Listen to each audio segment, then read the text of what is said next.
Assalamualaikum warahmatullahi wabarakatuh.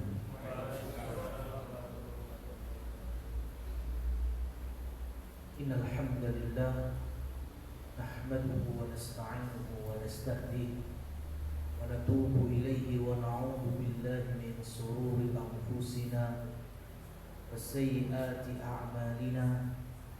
Man yahdihillahu fala mudilla lahu ومن يضلل فلا هادي له أشهد أن لا إله إلا الله وحده لا شريك له وأشهد أن محمدا عبده ورسوله اللهم صل وسلم على نبينا محمد أما بعد. Teman-teman semuanya, alhamdulillah Allah Subhanahu wa taala anugerahkan kepada kita kemudahan pada pagi hari ini berkumpul bertatap muka dalam ketaatan majelis ilmu, dan kita wajib untuk mensyukurinya. Terlebih hari-hari ini kita menunggu datangnya hari-hari terbaik, yaitu 10 awal Dzulhijjah. Jadi perlu teman-teman ketahui ya, syariat mengatur kehidupan kita sampai permasalahan waktu. Nabi kita Muhammad SAW tidur bangunnya juga diatur. Ini yang ada di dalam Quran surat Al-Muzammil. Ya ayyuhal muzammil qumil laila illa qalila nisfahu aw inqus minhu qalila. Nabi Muhammad yang sedang berselimut, bangun, dirikanlah sholat malam, separuhnya atau lebih dari separuh malam, kurang dikit. Nah ini, jadi tidurnya Nabi itu syariat atur. Waktu-waktu kita itu juga diatur. Makanya ada istilah sayyidul ayyami fil usbu', hari terbaik di dalam satu pekan, yaitu hari Jumat. Kita bisa memperbanyak ibadah secara umum. Yang dilarang hanya mengkhususkan puasanya saja. Memperbanyak sedekah di malam Jumat, di hari Jumat, silakan. Memperbanyak taklim, ngaji di malam Jumat atau di hari Jumat, silakan. Atau ada pahala besar senilai menjaga perbatasan kaum muslimin, jihad fisabilillah. Ini pahalanya selevel dengan berperang di jalan Allah. Namanya as-suhur. Ya, orang-orang yang disebut dengan ahlus suhur. Itu menjaga perbatasan untuk memberi keamanan dan kenyamanan bagi kaum muslimin. Ini pahalanya besar. Dan di antara ulama yang mendapatkan pahala ini di zamannya Imam Syafi'i disebut sebagai Imam Ahlul Zuhur, karena di zaman beliau tidak ada peperangan antar kaum muslimin dan musuhnya. Jihadnya Imam Syafi'i dengan menjaga perbatasan. Nah, kita bisa mendapatkan nilai pahala sebagaimana pahala ahlu zuhur. Apa itu? Menanti datangnya azan dan iqamah, atau menanti datangnya waktu sholat dengan waktu sholat berikutnya. Itu dianjurkan. Jadi kalau kita sudah longgar, sudah selesai dari tanggung jawab pekerjaan, ya, mungkin pulang sebelum maghrib jam 5:15, nah itu mampir ke masjid dulu sambil nunggu datangnya azan maghrib. Itu dianjurkan sekali. Atau nanti habis sholat maghrib tidak langsung pulang, tidak langsung keluar masjid sampai datangnya waktu isya. Atau minimalnya ya datang sebelum adzan, dan antara adzan dan iqamat kita jadikan sebagai amalan-amalan yang penuh ganjaran, termasuk berdoa. Berdoa kepada Allah antara adzan dan iqamat. Mungkin bagi kita berat, tapi dahulu Nabi kita Muhammad SAW pernah berdoa ketika wukuf di Arafah, dari menjelang waktu zuhur beliau berkhutbah, kemudian selesai berkhutbah beliau mengimami sholat zuhur, kemudian mulai itu beliau berdoa sampai terbenamnya matahari. Ya, berdoa dari selesai zuhur di jamaah asar, kemudian sampai terbenamnya matahari. Sahabat menyaksikan Nabi tidak terputus-putusnya dalam berdoa. Kita hanya diminta untuk yang penting berdoa aja. Jadi kalau antara adzan dan iqamat itu waktu yang sangat ringkas sebetulnya. Kalau kita masih merasa lama, berarti gak banyak di hati kita hafalan-hafalan doa atau berbagai macam hajat dan impian yang kita serahkan kepada Allah SWT. Ya kan? Dungo 10 menit gak bisa, itu berarti kan emang kitanya gak punya gudang untuk berdoa kepada Allah. Kalau kita punya gudang, ada storage, apa aja kita minta, insya Allah semakin banyak yang kita minta, semakin panjang waktunya. Ini bagian dari pahala apa? Ahlul Zuhur. Jadi kalau hari ini kita hari Senin, kemudian kita menanti datangnya hari Jumat, itu malah dianjurkan. Itu boleh. Dari waktu ke waktu sholat kita tunggu, itu boleh. Sing rapat tak penting malah nunggu hari kelahiran, itu gak penting. Untuk ulang tahun, ya itu malah gak penting. Ya ada perintahnya. Bahkan yang ada itu tasyabuh bil kufar. Ya, itu menyamai, menyerupai masyarakat kafir, baik dari kalangan Yahudi maupun Nasrani. Karena Nabi SAW, para sahabat tidak pernah merayakan yang namanya hari kelahiran. Yang ada disyukuri ketika bayi lahir di hari ke-7, yaitu dengan akikah, sudah itu. Ya, bukan kemudian adanya perayaan-perayaan ulang tahun dan sejenisnya. Nah, teman-teman yang dirahmati oleh Allah Subhanahu wa taala, hari-hari ini kita menanti hari-hari terbaik. Ya, yaitu 10 awal Dzulhijjah. Hingga banyak sekali para ulama silang pendapat mana yang lebih afdal. Hari-hari Ramadan, ya, bahkan 10 akhir Ramadan atau 10 awal Dzulhijjah. Ramadan bulan barokah, 10 akhirnya itu yang paling barokah. Gongnya di situ. Tapi 10 Dzulhijjah di awalnya Allah juga berfirman wal fajr walayalin ashar, demi waktu subuh dan 10 malam, yang dimaksud yaitu 10 hari awal Dzulhijjah. Hingga para ulama kemudian silang pendapat mana yang lebih afdal ini. Dan tengah-tengahnya adalah kalau yang dinilai adalah waktu malamnya, maka 10 akhir Ramadan tidak ada tandingannya. Tapi kalau yang dinilai adalah pagi siangnya, maka 10 awal Dzulhijjah tidak ada tandingannya. Nah, maka di sini ya, kita dianjurkan untuk mempersiapkan apa yang harus ya kita lakukan sebagai wujud syukur kita kepada Allah saat Allah berikan berkat usia menjumpai 10 Dzulhijjah tahun ini.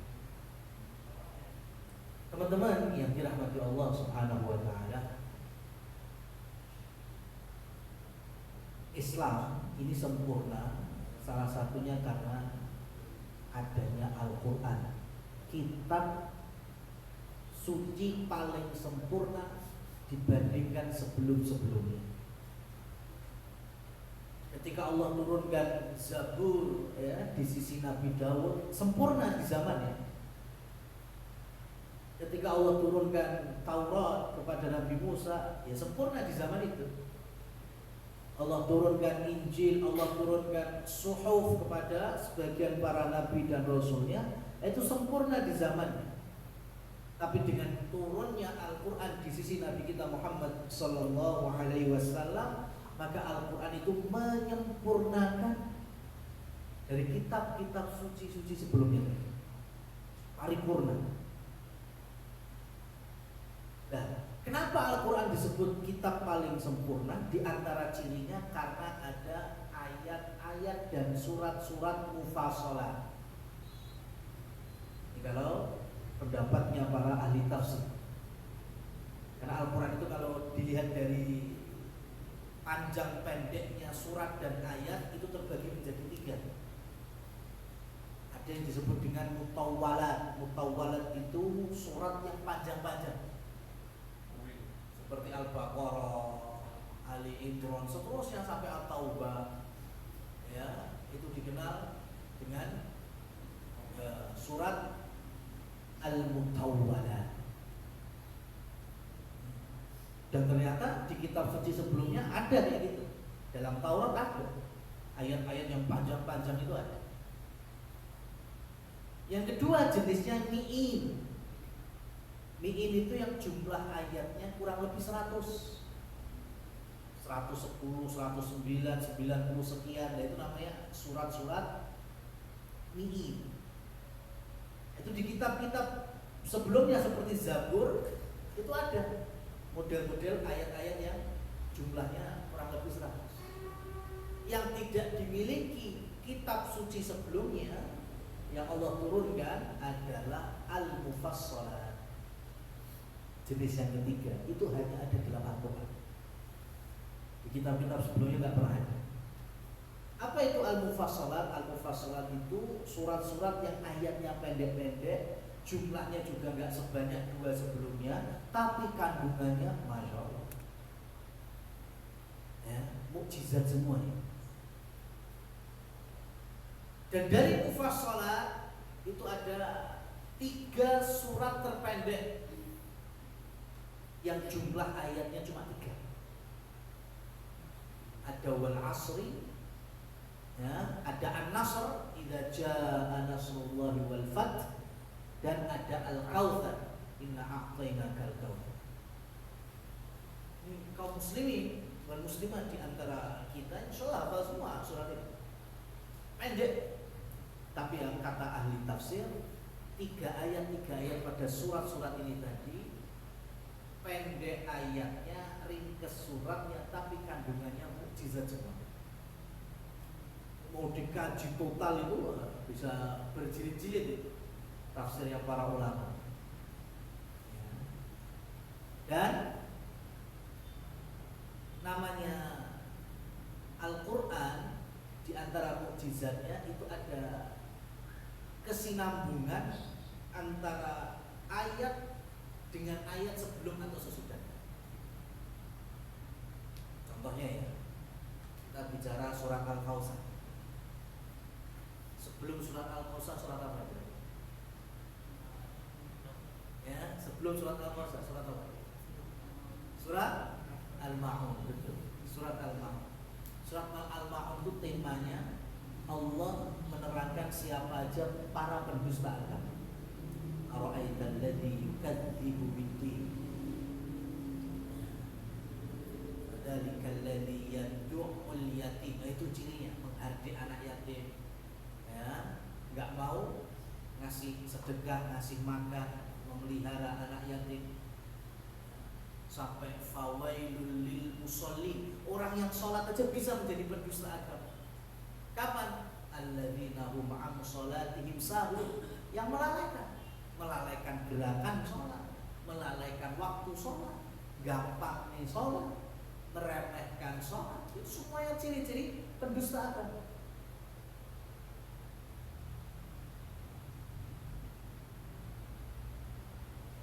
Kemudian di antara yang lain apa? Wahum yura'un, orang-orang yang riak, seneng banget. Maka Sabtu malam itu saya diminta salah satu komunitas yang ingin berangkat haji. Ya, di Solo jadi di Lawen. Itu undangannya jam 8 tak bisa. Tapi karena kumpulnya orang-orang, kemudian sambutan sana, sambutan sini, jam 09.15 itu udah. Jadi sampai kapan? Terus aku dijatah pirang menit. Akhirnya menjelang 9:30 baru saya naik mimbar. Saya cuma kasih pesan satu tok. Mudah-mudahan para jamaah haji yang berangkat ya besok dari teman-teman kita, saudara-saudari kita, supaya Allah jaga keikhlasan. Karena Umar bin Khattab berpesan kepada para jamaah haji, ya ar-raqibu katsir wal haju qalil. Orang yang berangkat naik haji itu banyak. Mau yang pakai darat, laut, hari ini ada udara, itu banyak. Yang sampai sana banyak. Tapi yang betul-betul wal haj, yang berstatus haji mabrur itu sedikit. Kenapa? Karena bicaranya hati dan keikhlasan. Sudah itu tok pesan saya, simpel. Ya, jangan sampai haji hanya sebatas untuk menambah prestis, pride, ya, sosial. Harus ada tambahan H di depannya. Ya, harus pengen 5 muncul berarti kan ya, ikhlas. Padahal zaman Umar bin Khattab mengatakan itu yang hidup masih para sahabat. Itu jadi wanti-wanti. Yang datang ke Mekah untuk haji banyak, tapi yang wal haj, yang betul-betul haji, ya itu sedikit. Itu pun baru yang wahum yura'un, yang riak. Belum wa yamna'unal ma'un. Orang yang sangat pelit, saking pelitnya itu disilibe orang-orang. Jangankan dijaluk, jadi ini kaidah milik. Mas, saya pinjam motornya. Berarti kan harusnya motor itu ya, pinjam payungnya, pinjam pacul, pinjam apa, otomatis kan balik, akadnya pinjam. Itu aja nggak mau, nggak boleh. Apa boleh dijaluk? Ya, di sini orang itu namanya wa yamna'unal ma'un. Dia betul-betul genggam dari apa yang dia miliki. Silih wae ora oleh boleh dijaluk.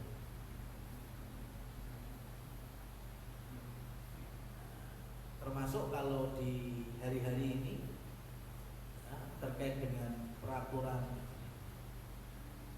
pemerintah kita dan juga untuk keselamatan ibadah para jamaah haji, di antara saran kami yaitu mengambil kocek lebih dalam senilai 720 atau 750 real, itu rupiah ini berapa? Kalau yuto setengah lah ya, kurang lebih 3.500.000 per jamaah. Setibanya di tanah suci Mekah, ya nantinya di sana akan ada banyak outlet-outlet lembaga sosial seperti outlet lembaga wakaf, donasi, macam-macam, termasuk masalah apa? Al-hadyu, sembelihan. Ya. Maka untuk tahun ini karena beritanya kan sudah ketok palu itu, Al-hadyu, sembelihannya jamaah haji Indonesia akan dibelah di tanah air. Nah, itu kan terlalu bermudah-mudah. Ya, kalau masalah pendistribusiannya oke lah. Ya kan? Dari dulu pun kerajaan Saudi Arabia sudah yang di packing lah, dibentuk kayak makarel, sarden, ya kan, daging-daging kurban para jamaah haji al-hajju itu untuk dikirimkan di negeri-negeri yang kekurangan seperti Afrika, Palestina, kan gitu. Itu pendistribusian oke lah. Tapi penyembelihannya tetap di tanah air. Itu bagian dari sabda Rasul, khudhu anni manasikakum. Ambillah dariku manasik haji kan, tata cara seperti ini. Loh sekarang udah maju banyak. Tanah haram gak cukup kalau belah hewan kurbannya. Ya sudah, para ulama berfatwa kharij, artinya keluar sedikit. Jadi masih sekitar tanah haram, gak muat keluar lagi, tapi masih di wilayah Mekah. Dan insya Allah sampai hari ini masih bisa. Bukan kemudian keluar langsung ke Indonesia. Ya, 10 jam perjalanan pesawat. Nah, ini terlalu bermudah-mudahan. Tapi kan jamaah haji nggak bisa apa-apa, karena udah masuk sistem. Makanya solusinya dari kami yang punya rezeki, ya kan tetap kesana soal punya sangu loh, yaitu sisakan 3,5 sampai 4 juta untuk apa? Bayar haji lagi di sana. Ben Indonesia di wilayah Indonesia hitungannya ben sedekah. Tapi untuk nyembelih karena haji tamattu ya, jamaah Indonesia harus membawa hewan sembelihan dan gak mungkin bawa wedhus munggah pesawat. Ya, gak mungkin bawa binatang kurban naik pesawat, maka mau nggak mau bawanya duit. Kita beli di sana. Cara belinya ada di stand-stand ya, dari lembaga sosial, lembaga-lembaga donasi, yaitu titip haji. Ini haji saya dan istri saya. Jadi biar hajinya tetap sempurna. Jangan pelit-pelit untuk ibadah, sebisa mungkin jangan dulu.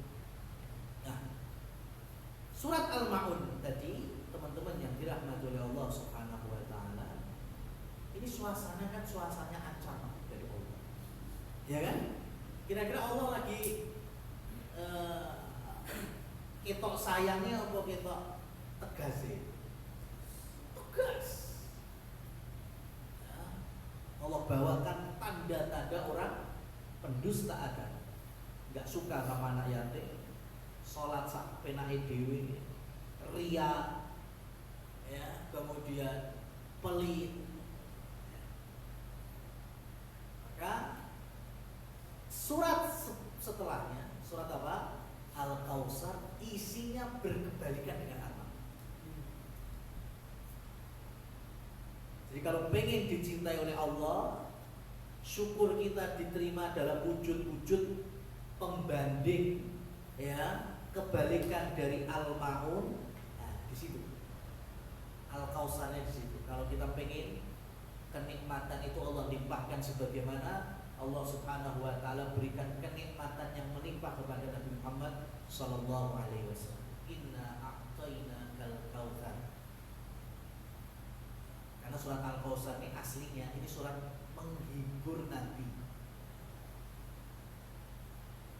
Al-Kautsar itu Allah sedang menghibur Nabi. Kenapa? Karena Nabi sedang diejek, dihina sama tokoh-tokoh Quraisy Mekah. Sudah gak punya anak laki-laki ya, karena saat itu Nabi kehilangan putranya yang bernama Qasim, usia masih di bawah 5 tahun meninggal, ya 2 tahun kurang lebihnya meninggal. Kemudian lahir lagi yang kedua bernama Abdullah, bergelar At-Thahir, sebelum usia 2 tahun juga meninggal. Itu yang membuat kemudian orang-orang Quraisy, musyrikin Mekahnya mengatakan Muhammad abtar, terputus nasab. Dan dimaklumi orang Arab itu kalau bicara anak laki-laki, itu sangat memuliakan. Ya, karena di disitulah yang akan melanjutkan nasab. Nah, Nabi telah terputus, tidak punya anak laki-laki. Qasim bin Muhammad sallallahu alaihi wasallam meninggal, Abdullah bin Muhammad sallallahu alaihi wasallam juga meninggal. Nabi pun juga sedih saat itu.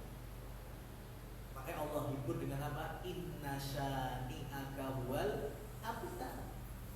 Yang hakikatnya terputus itu mereka yang kamu. Yang ngejek kamu terputus nasab, mereka yang terputus terus apa? Terputus dari rahmatku kata Allah, terputus dari keberkahanku, terputus dari pertolonganku, terputus dari hidayah. Nah, yang menghina Nabi terputus nasabnya itu sampai mati gak dapat hidayah, seperti Umayyah bin Khalaf, bapaknya Khalid, Walid bin Mughirah, ya, Abu Jahal, karena telah menghina Rasul Muhammad SAW.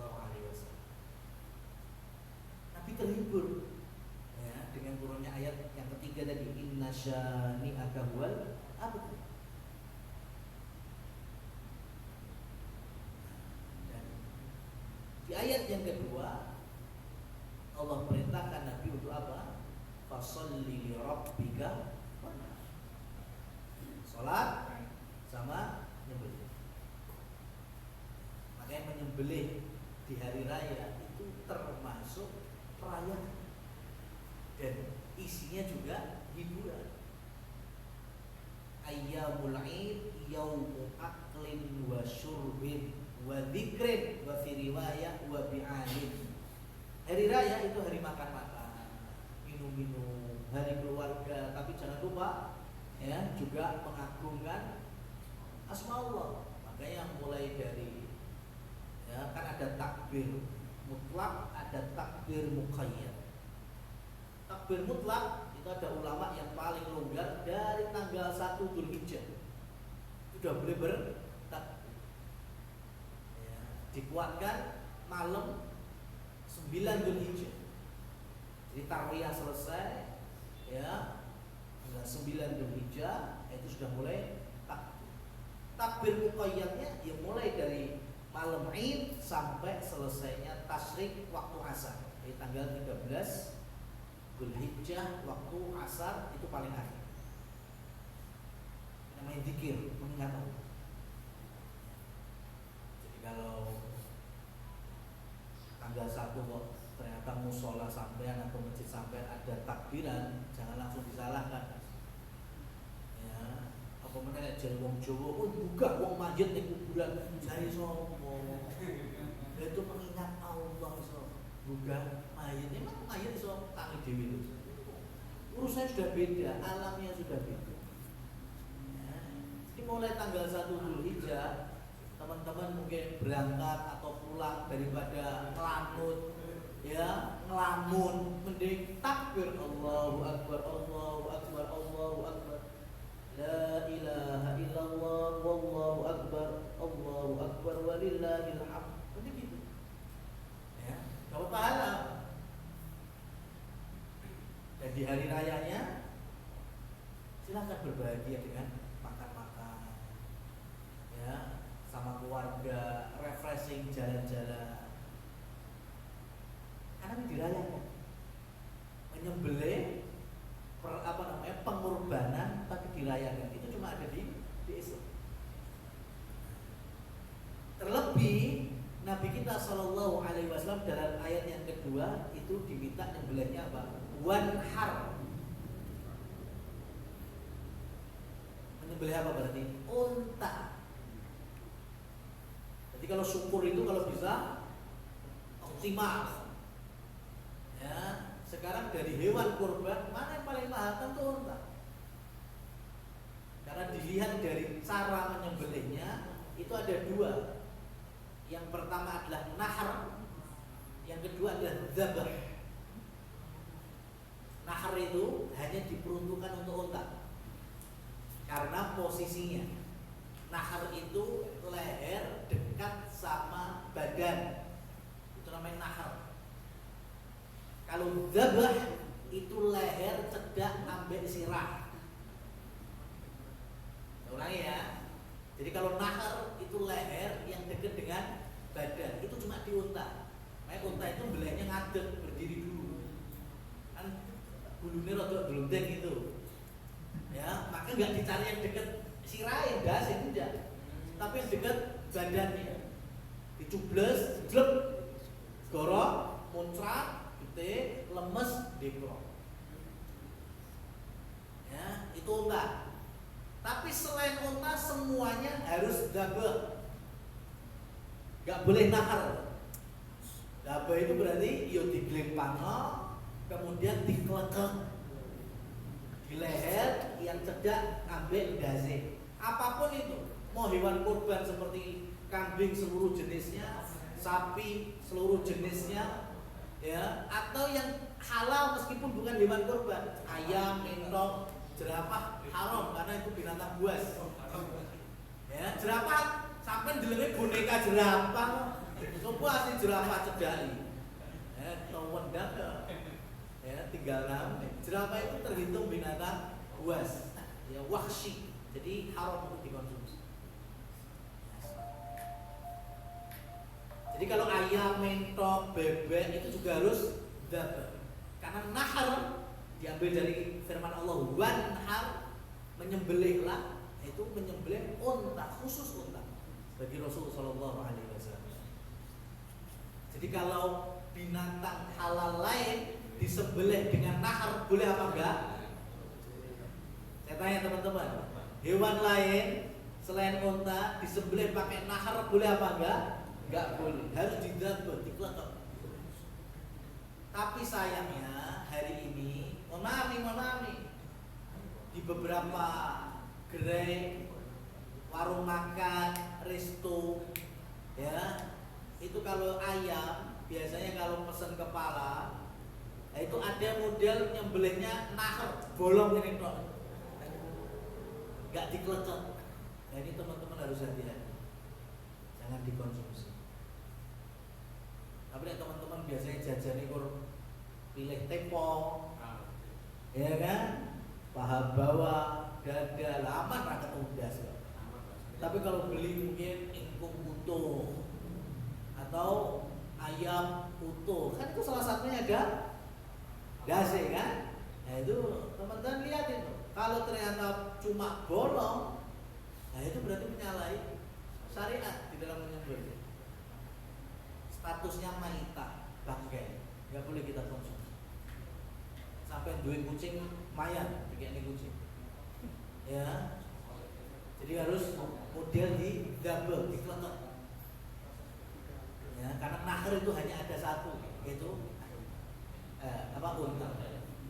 Dan saya tahu, ya kenapa kok itu, karena di beberapa wilayah ya, yang saya kajian itu kan ada kampung untuk nyembelih ayam. Ya, contohnya daerah Colomadu, Tugu Botong Mulon itu ada satu kampung kayak gitu. Itu bayangkan di jam 12 wis tangi untuk pesanan 4.000 ayam.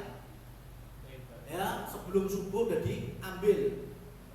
Ya, sama tengkulaknya bisa. Wah itu pakainya model pisaunya kayak pulpen zaman biyen, sing enek mangsine lho. Jadi modelnya lucu, cik gitu. Jadi nang wong iku mak juga jubles. Ampre cepet ya. Ya namanya kalau cuma bicara cari untungnya kayak gitu, Mas. Tapi karena kita muslim dan punya amanah nyembelih, di antaranya membaca bismillah atau ditambah takbir bismillah Allahu akbar. Kemudian caranya juga benar dikeleng. Ora kok dicubles tok, lha cubles tok unta kuwi, cubles gorok. Ya. Ini untuk ayam dan selain unta enggak boleh seperti ini, namanya nahar. Itu hanya satu hewan, yaitu unta, lainnya enggak boleh. Di hari ini kita dapati beberapa gerai-gerai, kadang angkringan wae enek. Ya, sing kepala-kepala goreng itu kita lihat ternyata cuma tertutup. Nah, tidak tersobek, ya, bolong. Itu dihindari, jangan dikonsumsi. Nah, bagi kita yang menjaga agama, menjaga perut dan isinya dari makanan yang haram, itu memang tidak layak untuk kita konsumsi. Sebagai bentuk warok dan kehati-hatian kita, ya, dari syariat Allah yang sempurna tadi.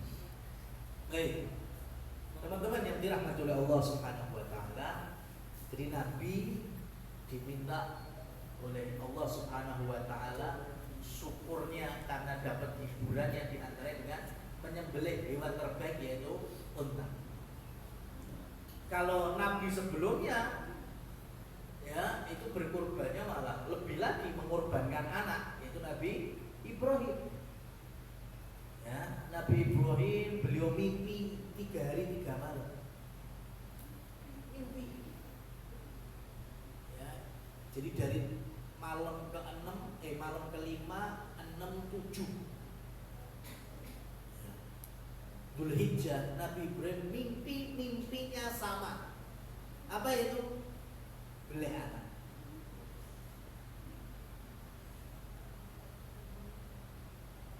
Makanya malam pertama mimpi Nabi Ibrahim, ya istilahnya dewe rodok nang gagas lah, bunga tidur.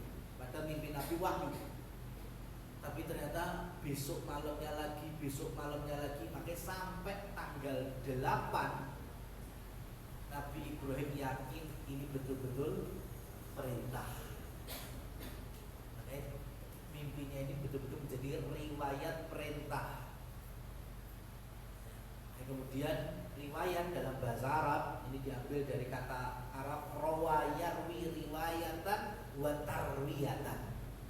Tanggal 8 melalui salah satu tafsir ini, makanya kenapa disebut tarbiyah, karena Nabi Ibrahim betul-betul sangat tahu riwayat mimpinya. Kemudian tanggal 9-nya bismillah dikasih tahu ke anaknya, Anni atba'uka fangdur madza tara. Gimana nak, bapak mimpi seperti ini, beleh awakmu, pendapatmu gimana? Kata Ismail alaihissalam, if'al ma tu'mar, lakukan ya. Nabi Ismail tahu kalau bapaknya mimpi berarti itu wahyu dari Allah, karena bapaknya Nabi. Satajiduni insyaallah minas sabirin, engkau akan dapati aku termasuk golongan orang-orang yang bersabar. Nabi Ibrahim sudah kasih tahu, Nabi Ismail sudah tahu, mengerti, mengetahui itu Arafah ya'rifu. Nah, kemudian tanggal 9 disebut sebagai hari Arafah. Ya, hari Arafah. Maka besoknya tanggal 10-nya itu hari H penyembelihan. Nabi Ismail sudah dibarengkan, siap disembelih sebagai bentuk ketaatan kepada Allah. Tiba-tiba Allah datangkan wa fadainahu bidzibhin 'adzim. Allah ganti dengan kambing atau domba yang sangat gemuk. Ismail selamat, yang disembelih adalah domba. Itu tanggal 10. Tanggal 10 karena Nabi Ibrahim menyembelih dikenal sebagai hari Yaumun Nahri, hari penyembelihan.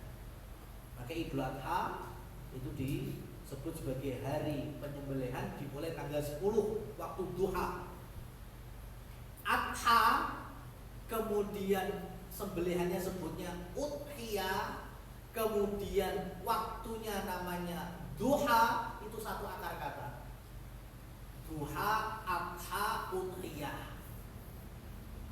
Nah, kalau Idul Adha kok beleh sak june waktu duha, wis idep-idep ben cepet malam takbiran tak beleh dhewe. Jadi hewan kurban enggak. Boleh dikonsumsi, boleh, halal selagi mengucapkan bismillah nyembelihnya. Tapi sebagaimana hewan-hewan biasa, seperti kita hari ini nyembelih kambing, nyembelih sapi, satu lahmin, hewan sembelihanmu dagingnya seperti daging biasa, bukan daging kurban.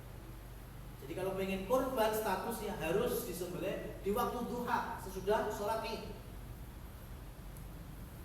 Sampai kapan? Sampai asar.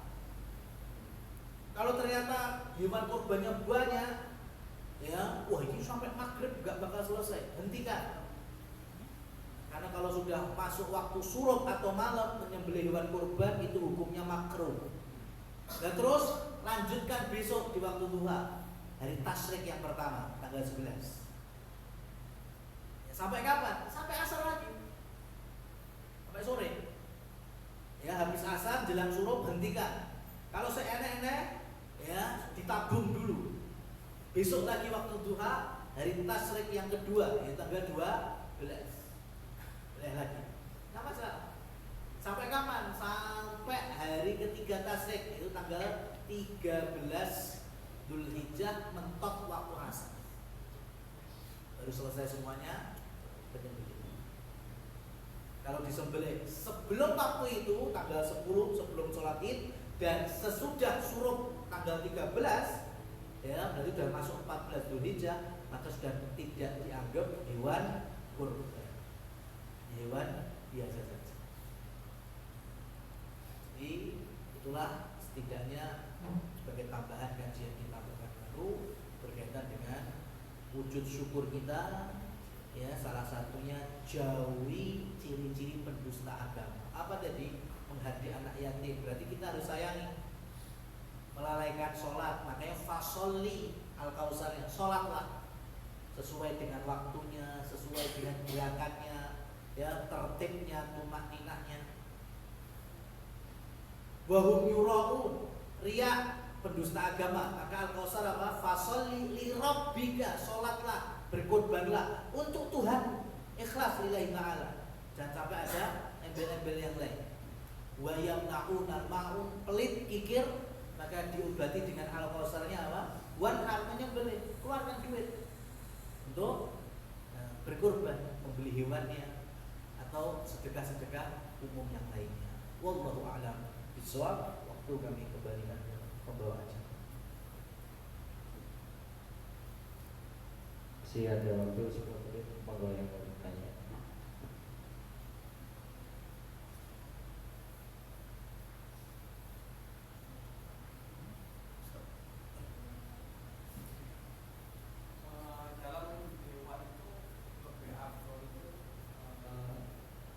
Jumlah nilai manfaat yang diterima atau jumlah sembeliannya. Misalnya ini kita punya rezeki 5 juta, kita punya rezeki 25 juta. Kalau 25 juta itu kita berikan sapi, kita bisa kasih lebih banyak daripada beri kambing. Kalau cuma 20 saya cuma dapat 10. Nah, 10 itu kan nilainya kan lebih babar sapi. Sebetulnya lebih afdol babarnya atau lebih afdol jumlah sembeliannya.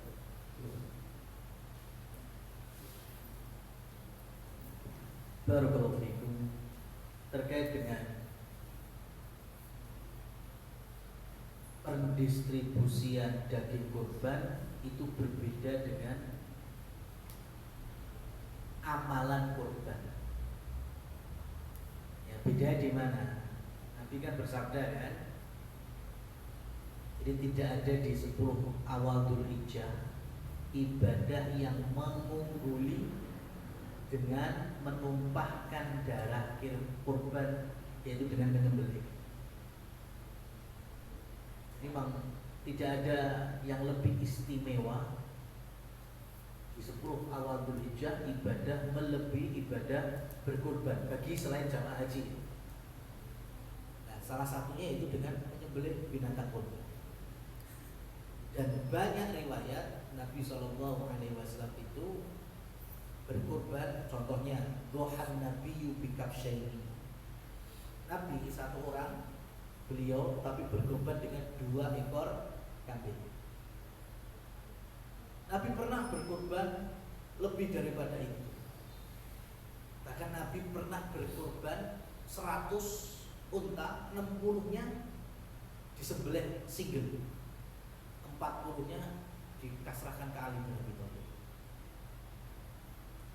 Ya, dan Nabi nggak senantiasa punya duit, tapi ketika punya harta Nabi pernah berkorban 100 unta. Berarti beliau memercikkan darah dari tangannya sendiri itu 60 ekor, 40-nya dipasrahkan ke Ali bin Abi Thalib. Dari sini kemudian ulama membawa pelajaran untuk kita bahwa amalan kurban itu dilihat dari banyaknya hamba-hamba Allah itu mengeluarkan duit hartanya untuk membeli hewan kurban dan menyembelih. Paham maksudnya? Jadi yang bicara afdol, umpamane sapi siji 20 yuta, Kan gini kan, mama ini saya mampu beli satu orang satu sapi 20 juta. Tapi kalau saya belikan kambing dapat berapa 20 juta itu? 10 ya. Badangan. Berarti kan saya bandingannya saya beleh satu nyawa seekor sapi kurban dengan saya menyembelih 10 nyawa yaitu domba. Berarti 10 leher yang muncrat darah karena Allah dan untuk Allah. Maka yang afdal 10 kambing meskipun dengan nominal yang sama. Jadi gitu. Kalau bicara amalia kurban. Jadi berbeda dengan pendistribusian. Pendistribusian itu memang anjuran dari Rasul Shallallahu Alaihi Wasallam, fa'atimu ya, fakulu wadakhiru, berikanlah sebagian, makanya dihadiahkan, disedekahkan, dan konsumsilah dan simpanlah. Ya, makanya ada namanya hari tasrik. Tasrik pakai qaf itu artinya dipepe, diterik matahari. Kayak zaman dulu kan belum ada kulkas. Kemudian diawetkan, diasepi atau didendeng atau ditaruh di bawah terik matahari. Jadi Nabi menganjurkan dibagikan, dikonsumsi di sini. Itu pendistribusian. Jadi nggak ada faktor utamanya masalah ikingku iso dibagi wong akeh ora nggak ada. Karena memang ibadah kurban aslinya ibadah apa? Ibadah keluarga. Bukan ibadah kepanitiaan. Jadi kalau di rumah itu udah nek wong siji, kepala keluarga duwe anak 5 lanang kabeh, wah itu wedhus siji cukup. Enggak perlu panitia kan itu. Kambing 2 cukup. Udah selesai pecel-peceli taning-taning dibagikan ke sanak famili, tetangga, cukup konsumsi. Selesai. Pertanyaan sebagai Pak Abdul tadi, karena memang kita terbiasa dengan kepanitiaan. Lha wedhus lek mesti rek ngono, dagingnya paling 10 kilo orang antri. Lek sapi kan bisa dibagi, ya itu memang perbedaan mindset dari awal. Ya. Apalagi kalau sudah kepanitiaan, sudah diminta untuk berkurban, nulis, ayo mau kurban apa, memang harus ikut di perserikatan sepertujuh sapi itu dengan statement kalau kambing gawe perkara hipertensi, darah tinggi, penyakit macam-macam boleh dibayar saja. Kalau kita dan masyarakat punya statement nggak mau kurban domba atau kambing karena sumber penyakit, jadi bayar. Ya, kan banyak yang terjadi gitu. Ada loh sebagian masjid tidak menerima kambing. Kenapa? Karena itu dari kolesterol, hipertensi. Ada Nabi menyebutkan nikmal mal fi akhir zaman. Sebaik-baik harta paling berkah di akhir zaman itu kambing itu. Kita malah mukul rata menjadi sumber penyakit. Kalau pengen ikut sapi silahkan ikut aja, tapi jangan punya latar belakang kambing sumber penyakit. Dan kalau menjadi panitia ada yang bawa kambing, ada yang ikut kambing, ambil. Sampai itu panitia, ya, bukan kemudian yang punya syariat. Kalau ketemu panitia seperti ini dan kita kambing, kita balik ke rumah sudah bismillah belah DWP.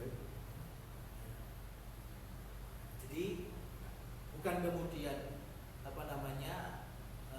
merendahkan yang berkurban sapi. Ya, kurban sapi satu sama kurban kambing satu ya jelas sapi satu lebih afdal, satu orang maksudnya, bukan sepertujuh.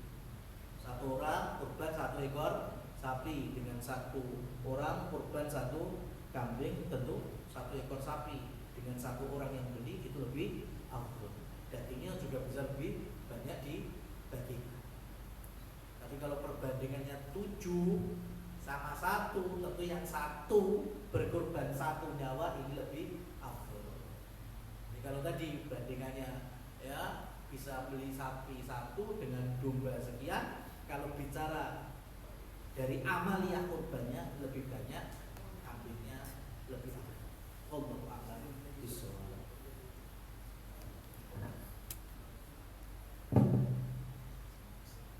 Alhamdulillahirobbilalamin, kajian telah selesai. Mari kita tutup kajian pada